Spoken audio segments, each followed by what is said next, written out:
everyone, welcome to another edition of Plant Talk. In this video I will talk about the spring onion. I know I say this a lot of times, but the spring onions are actually really easy to grow. Spring onions, also known as scallions or green onions, can be grown from seeds or bulbs. If you're only interested in the green leaves, you can use the bottom third of an onion that you get from the supermarket. This year I've grown my spring onions from both seeds and from the scraps of an onion.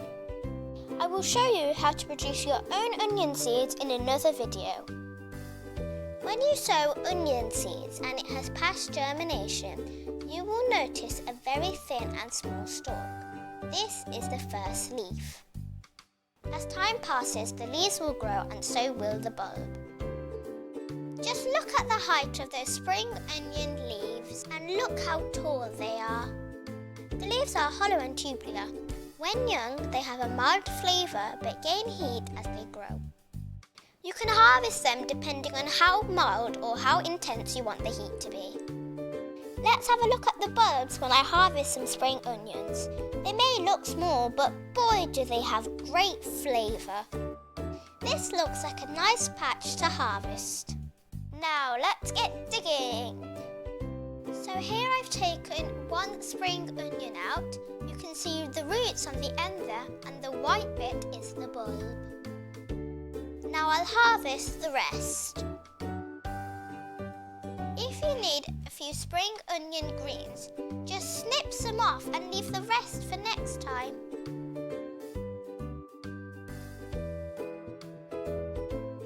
I like to harvest the spring onions just before the bulbs have the chance to swell.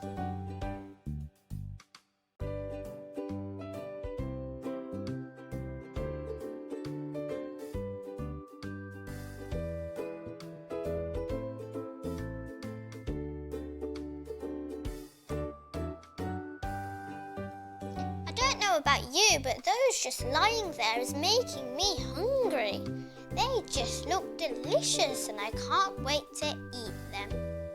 Now I will show you how I grow spring onions from an onion that I bought from the supermarket. I put the bottom third of an onion that I bought from the supermarket in a tall jar filled with water, waiting for the roots. I forgot about this for a few days, and the result of this was some green shoots and exceedingly long roots. I planted this into the soil, watered it on a daily basis, and monitored its progress. This has grown rapidly compared to the ones I grew from seeds. That's it for today. Don't forget to hit the subscribe button, press like and share this video. Bye!